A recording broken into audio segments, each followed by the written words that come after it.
Syekh Nawawi sangat lekat di kalangan kiai dan santri di Indonesia, karena hampir semua kiai di Jawa dan Indonesia secara umum, memiliki genealogi intelektual yang sama-sama bermula darinya. Di antara muridnya yaitu, Kiai Haji Hashim Asy'ari, Kiai Haji Ahmad Dahlan, Kiai Mahfuz Tremas, Kiai Asnawi Kudus, Kiai Ahmad Khatib Al-Minangkabawi, dan Kiai Kholil Bangkalan, serta masih banyak ulama-ulama besar lainnya yang berguru kepada beliau. Syekh Nawawi memiliki nama asli, Abu Abdul Mukti Muhammad bin Umar bin Arabi bin Nawawi Al-Jawi Al-Bantani et-Tanari. Ia lebih dikenal dengan sebutan Muhammad Nawawi Al-Jawi Al-Bantani. Beliau dilahirkan pada tahun 1230 Hijriyah atau 1815 Masehi. Dilahirkan di Kampung Tanara, Serang, Banten. Beliau wafat dalam usia 84 tahun dan dimakamkan di Ma'la dekat makam Siti Hadijah, istri Nabi Muhammad SAW. Sebagai tokoh kebanggaan umat Islam di Jawa, khususnya di Banten, umat Islam di desa Tanara, Banten, setiap tahun di hari Jumat terakhir bulan Syawal selalu mengadakan acara haul beliau. Ayahnya bernama Kiai Umar, seorang pejabat penghulu yang memimpin masjid. Dari silsilahnya, Nawawi merupakan keturunan Kesultanan yang ke-12 dari Maulana Syarif Hidayatullah, Sunan Gunung Jati Cirebon. Yaitu keturunan dari putra Maulana Hasanuddin Banten yang bernama Sunyararas atau Tajul Arus. Nasabnya bersambung dengan Nabi Muhammad melalui Imam Ja'far Shodiq, Imam Muhammad Al-Bakir, Imam Ali Zainal Abidin, Sayyidina Husain, Fatimah Al-Zahra. Sedangkan ibunya bernama Zubaidah. Syekh Nawawi menikah dengan Nyai Nasimah, gadis asal Tanara, Serang.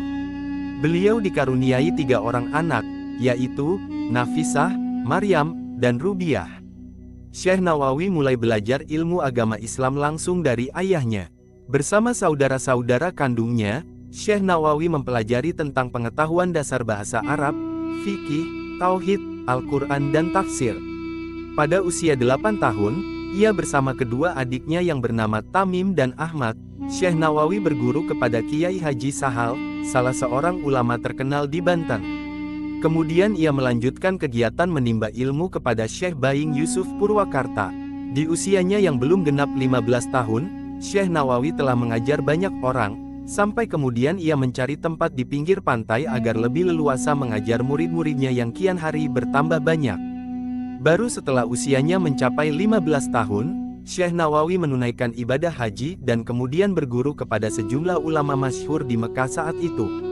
Di antara ulama-ulama yang beliau jadikan guru adalah Syekh Umar bin Arabi Al-Bantani, ayahnya. Haji Sahal Al-Bantani, Syekh Baing Yusuf Purwakarta, Syekh Ahmad Khatib Asi Syambasi, Syekh Ahmad Zaini Dahlan, Syekh Abdul Ghani Al-Bimawi, Syekh Yusuf Sumbulaweni, Syekh Abdul Hamid Dagestani, Syekh Said Ahmad Nahrawi, Syekh Ahmad Dimyati, Syekh Muhammad Khatib Duma Al-Hambali, Syekh Muhammad bin Sulaiman Hasbullah Al-Maliki, Syekh Junaid Al-Batawi, Syekh Zainuddin Aceh, Syekh Shihabuddin, Syekh Yusuf bin Muhammad Arsyad Al-Banjari, Syekh Abdus Somad, Syekh Abdurrahman Al-Falimbani, Syekh Mahmud Kinan Al-Falimbani, Syekh Akib bin Hasanuddin Al-Falimbani. Setelah 3 tahun bermukim di Mekah, Syekh Nawawi pulang ke Banten sekitar tahun 1828 Masehi. Sampai di tanah air dia menyaksikan praktek-praktek ketidakadilan, kesewenang-wenangan, dan penindasan yang dilakukan pemerintah Hindia Belanda terhadap rakyat. Tak ayal, gelora jihad pun berkobar. Sebagai intelektual yang memiliki komitmen tinggi terhadap prinsip-prinsip keadilan dan kebenaran, Syekh Nawawi kemudian berdakwah keliling Banten mengobarkan perlawanan terhadap penjajah sampai pemerintah Belanda membatasi gerak-geriknya, seperti dilarang berkhutbah di masjid-masjid.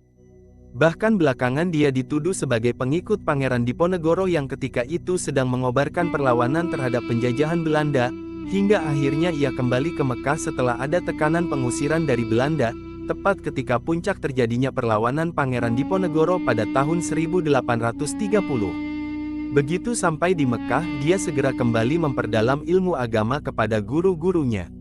Syekh Nawawi mulai masyhur ketika menetap di Syekh Ali, Mekah. Dia mengajar di halaman rumahnya. Mula-mula muridnya cuma puluhan, tetapi semakin lama jumlahnya kian banyak. Mereka datang dari berbagai penjuru dunia. Hingga jadilah Syekh Nawawi Al-Bantani sebagai ulama yang dikenal pakar dalam ilmu agama, terutama tentang tauhid, fikih, tafsir, dan tasawuf. Nama Syekh Nawawi Al-Bantani semakin masyhur ketika dia ditunjuk sebagai Imam Masjidil Haram, menggantikan Syekh Ahmad Khotib Al-Minangkabawi. Tidak hanya di kota Mekah dan Madinah saja dia dikenal, bahkan di negeri Suriah, Mesir, Turki, hingga Hindustan namanya begitu masyhur. Syekh Nawawi memegang peran sentral di tengah ulama Al-Jawawi. Dia tidak hanya menginspirasi komunitas Al-Jawawi untuk lebih terlibat dalam studi Islam secara serius, tetapi juga berperan dalam mendidik sejumlah ulama pesantren terkemuka. Bagi Syekh Nawawi, masyarakat Islam di Indonesia harus dibebaskan dari belenggu kolonialisme. Dengan mencapai kemerdekaan, ajaran-ajaran Islam akan dengan mudah dilaksanakan di Nusantara.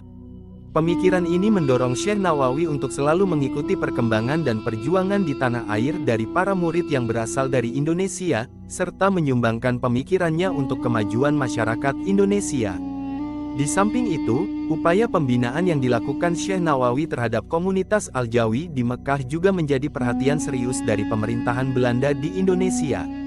Produktivitas komunitas Al-Jawi untuk menghasilkan alumni-alumni yang memiliki integritas keilmuan agama dan jiwa nasionalisme, menjadi kekhawatiran tersendiri bagi Belanda. Untuk mengantisipasi ruang gerak komunitas Al-Jawi ini, maka pemerintah Belanda mengutus penasihat pemerintah, Christian Snouck-Hurgronje untuk berkunjung ke Mekah pada tahun 1884 sampai tahun 1885. Kedatangan Snouck ini bertujuan untuk meneliti lebih lanjut dan melihat secara langsung berbagai hal yang telah dilakukan oleh ulama Indonesia yang tergabung dalam komunitas Al-Jawi. Di antara murid-murid Syekh Nawawi yang menjadi ulama berpengaruh antara lain adalah Syekh Muhammad Mahfuz Et-Tarmasi, Syekh Khalil Al-Bangkalani, Madura, Syekh Tubagus Ahmad Bakri As-Sampuri, Syekh Tubagus Muhammad Asnawi Al-Bantani, Syekh Soleh Darat As-Samaroni, Kiai Haji Hashim Asy'ari Jombang, pendiri Nahdlatul Ulama, Kiai Haji Ahmad Dahlan Yogyakarta, pendiri Muhammadiyah, Kiai Haji Hasan Genggong, pendiri pesantren Zainul Hasan Genggong. Ulama asal Mesir, Syekh Umar Abdul Jabbar penulis kitab Khulasoh Nurul Yakin pernah menulis bahwa Syekh Nawawi sangat produktif dalam hal menulis, hingga karyanya mencapai 100 judul lebih yang meliputi berbagai disiplin ilmu. Banyak pula karyanya yang berupa syarah atau komentar terhadap kitab-kitab klasik.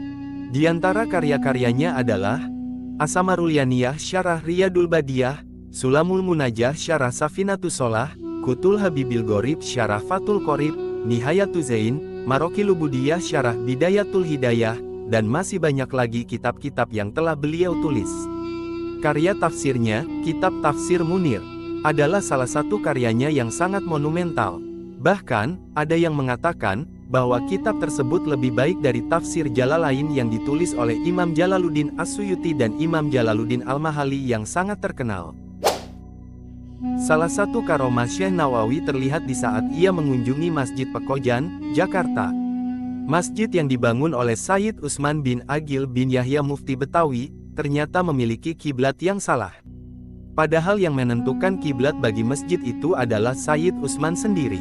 Namun, saat Syekh Nawawi yang dianggapnya hanya seorang anak remaja tak dikenal menyalahkan penentuan kiblat, Sayyid Utsman sangat terkejut.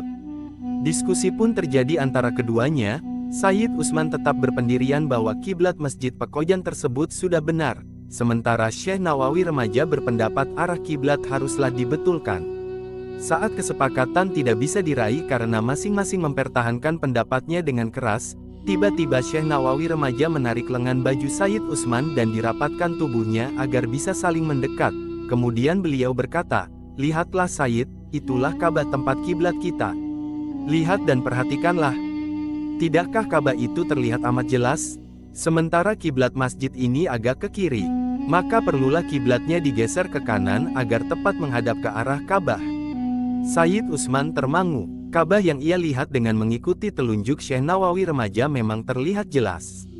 Sayyid Utsman merasa takjub dan menyadari bahwa remaja yang bertubuh kecil di hadapannya itu telah dikaruniai kemuliaan, yakni terbukanya nur basyariyah. Yang dengan karamah itu, dimanapun dia berada Ka'bah akan tetap terlihat. Dengan penuh hormat Sayyid Utsman langsung memeluk tubuh kecil Syekh Nawawi. Sampai saat ini di Masjid Pekojan akan terlihat kiblat digeser dan tidak sesuai aslinya. Dan itulah ulama Nusantara asal Banten yang begitu mendunia. Sampai sekarang, keberkahan tulisannya masih dapat kita rasakan. Semoga video ini bermanfaat. Terima kasih telah menonton. Wassalamualaikum warahmatullahi wabarakatuh.